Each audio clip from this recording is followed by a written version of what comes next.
यहाँ पर law and order खराब करो ना तो ठीक नहीं होगा। एक मुकदमा और लिखवा दूंगा। नहीं दिमाग ठीक हो जाएगा। कैसे ले जाओगे? अरे देख ही रहे हैं।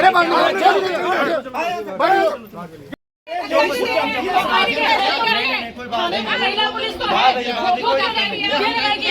जब हम लोगों को बात करें तो इसी मत बनाइए से कंडीशन बताओ क्या है। ऐसा ही जाना ठीक है, ऐसा है बस पूरा ना अरे कंडीशन बताओ उसकी क्या कंडीशन पहले क्या है, पहले मेडिकल कंडीशन बताओ उसकी क्या है।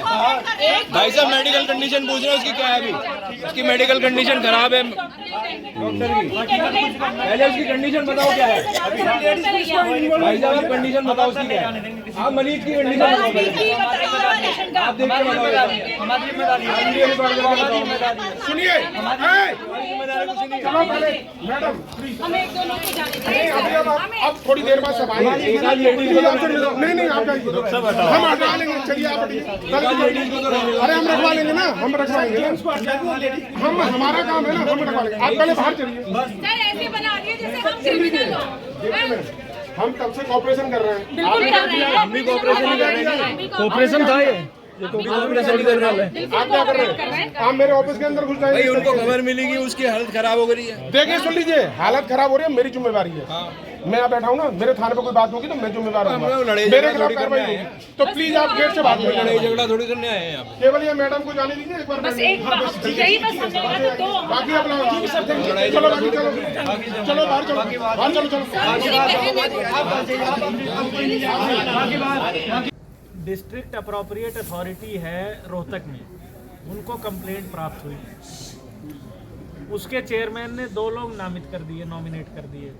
उन्होंने हमारी डिस्ट्रिक्ट अप्रोप्रिएट अथॉरिटी को संपर्क किया, इन्होंने अपने मेंबर्स नामित कर दिए। दोनों टीमों ने मिलके ये जो कार्यवाही थी इसको कैरी आउट किया सर। उसके बाद जो उनकी फाइंडिंग्स हैं उसको अभी वो लिखने लग रहे हैं, इन रिकॉर्डिंग लेके आ रहे हैं। यहाँ तक क्या है कि केवल उनकी भूमिका है, जैसे आप अभी तक दर्शक की भूमिका में है वैसे हम भी दर्शक की भूमिका में हैं। हमने ना तो कोई मेरिट की अब तक बात करी है, ना हमें पता कि उसमें कितना मेरिट है, ना हमें ये पता कि उसमें कितना डीमेरिट है या कितनी सत्यता नहीं। तो वो अपने तथ्य अभी इन रिकॉर्डिंग देंगे। हमारा आपसे इतना ही कहना है कि डॉक्टर और ऑर्डर तो एक साथ चलते हैं भाई। अगर आप ही सब हमें नहीं कोऑपरेट करेंगे, और कोई ये ऐसी बात है नहीं इसमें, ना तो अब तक मेरठ पुलिस का कोई लेना देना है ना मेडिकल पुलिस का। हम तो आज तक एक भी जगह नहीं गए कहीं चेक करने। पर उन्होंने रिकॉर्डिंग अभी तक दी नहीं है। उसका मैं एक एक करके जवाब दे देता हूँ। उन्होंने कहा कि उन्होंने रिकॉर्डिंग दी तो नहीं है, तो आपको तो वैसे भी नहीं देंगे। नहीं आपको नहीं दिया तो मेडिकल थाना भेजने की बात क्यों हुई कि सर थाने आप भेज रहे मेरी हैं। बात को सुन लीजिए। वो तो रिकॉर्डिंग जब भी देंगे वो पुलिस को देंगे, और पुलिस भी आपको नहीं दे पाएगी, कोर्ट में प्रोड्यूस करेगी। उन्होंने अपनी जो भी दी है प्रोसीडिंग्स जो भी दी है आपको नहीं दी है, तो आपने कैसे डिसाइड कर लिया कि मेडिकल इनको थाना भेज रहे हैं? आपने कब मेरा मन झांक लिया? नहीं अभी देखिए आपके साहब ने बोला कि इनको थाने भेज रहे हैं। तो थाने में अभी देखिए किसको? डॉक्टर साहब को थाने में क्यों बैठा रखा है? महिला थाने में भेजने की बात हो रही है, आपके साहब ने कहा है। अरे भाई आप बात सर हम लोगों को अभी तो महिला थाने की बात लगता है कि इस प्रोसेस में हमारी कहीं नहीं सुनी गई और सुनी भी नहीं गई, और हमारे हिसाब से हमारी जो बातें हैं हम वो है हमारे ना आपकी सुनने के लिए। हम आपसे अगर ये हमारे को गुप्त सूचना मिली थी और हमने हमारे उपायुक्त महोदय को इसको बताया, तो उपायुक्त महोदय ने कहा कि भाई इसको हमारी टीम को एक टीम गठित कीजिए इसमें। और जैसे हमने अपनी जो हमारे पीएनडीटी के नोडल ऑफिसर हैं डॉक्टर विश्वजीत राठी, उनकी अध्यक्षता में अपनी टीम बनाई, और टीम ने एक डिकोय पेशेंट जो हमारा पहले से ही हमने इसकी सूचना मिल रही थी, तो जसिया से हमने एक डिकोय पेशेंट लिया, और हम इस जो सेंटर जो कल पकड़ा है हमने, इस सेंटर पे हमारा डिकोय पेशेंट गया, वहाँ पे उसका अल्ट्रासाउंड किया गया। अल्ट्रासाउंड जो किया गया वो एक तो बगैर एफ-फॉर्म जो कंपलसरी होता है पीसीपीएनडीटी एक्ट के अंदर, किसी भी गर्भवती महिला का अल्ट्रासाउंड करने से पहले उसका एफ-फॉर्म भरा जाना था। और साथ ही साथ हमारा जो डिकोय पेशेंट था उसकी सेक्स भी उन्होंने बताया, सेक्स के बारे में भी बताया। उसी टाइम हमारी टीम ने, क्योंकि ये एक रजिस्टर्ड सेंटर था और एक रेडियोलॉजिस्ट थे, और उसके साथ 3 हमारे जो टाउट थे बीच में जो थे, तो उनको रंगे हाथों पकड़ा। और बाकी कार्रवाई जो है हमारी जो पीसीपीएनडीटी टीम जो कंसर्न ज़िले की थी उत्तर प्रदेश से वो आई और बाकी सारी कार्रवाई इस मामले में की। इसमें रुपए का लेन देन कितना क्या हुआ है, वो पूरा कैसे चैनल चला है पूरा, क्योंकि रिकॉर्ड जो आपके अलग अलग थे वहाँ पे जाके पता लगा कि चेंज हुआ है कोई फिलहाल नहीं। यह आप लोगों के माध्यम से मैं बताना चाहूँगा, जो हमारा एक डेंटल सर्जन था सोनीपत के अंदर, उनके माध्यम से जो हमारे टाउट्स थे वहाँ पे उनको 40,000 दिए और उस 40,000 जो पैसा दिया गया था उसमें हमने वहाँ पे उन्हीं पैसों से 26,800 की रिकवरी भी की सेंटर से। कुल कितने लोगों के अरेस्ट में हो पाई इसमें? उसमें हमारे एक ये रेडियोलॉजिस्ट हैं और 3 दलाल थे, जो बीच में 3 दलाल गिरफ्तार किए गए। विदाउट लाइसेंस चल रहा था पूरा मामला? नहीं, ये जो सेंटर था ये रजिस्टर्ड सेंटर था, जैसे हम बिल्कुल licence centre, registered centre, PCPNDT एक डॉक्टर भी हमारा रेडियोलॉजिस्ट था वहाँ पे, जिसको जो इसमें संलिप्त पाया गया उसको भी गिरफ्तार किया गया।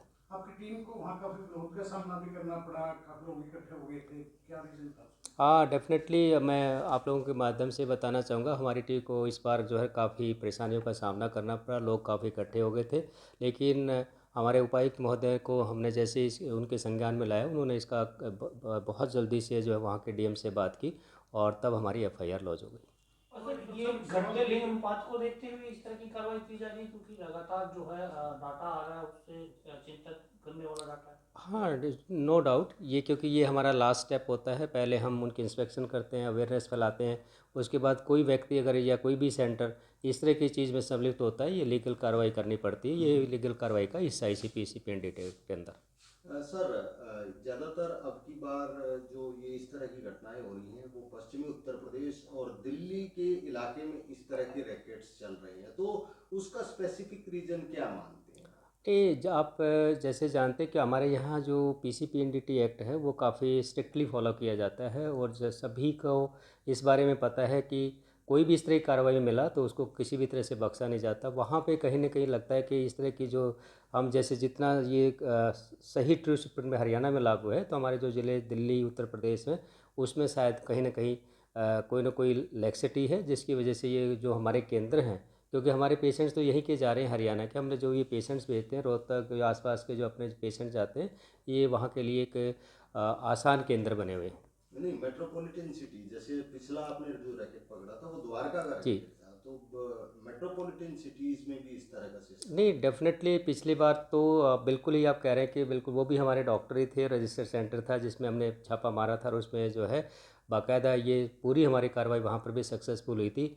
और आगे भी मैं बताना चाहूँगा कि यहाँ पर भी अगर कोई आसपास भी किसी भी तरह का भी, क्योंकि हमारी जो टीम जो है बहुत ही सक्रिय है, आपको पता ही था कि ज़िले का लिंग अनुपात पिछली बार काफ़ी कम था, हालांकि पिछले सालों की निस्बत बढ़ा था, लेकिन फिर भी हमारी ये प्रयास रहेंगे कि ज़िले का है हम अपने जो लिंग अनुपात है उसको बाकी ज़िलों से ऊपर लेके जाएं। में काफी सुधार फिलहाल देखें तो काफी सुधार नजर आता है, क्या मानते हैं कि नहीं, ये तो की सक्रियता इसके लिए? देखो, अभी ये प्रेडिक्ट करना बड़ा मुश्किल होता है, क्योंकि हमारा 888 से लेकर हम 916 पे पहुँचे हैं पहले जनवरी के मंथ में, लेकिन पहले महीने में इसका अनुमान लगाना या कहना बड़ा मुश्किल होगा। उम्मीद करते हैं कि आप जैसे आप कह रहे हैं कि ये हमारा 900 से प्लस जाएगा इस बार।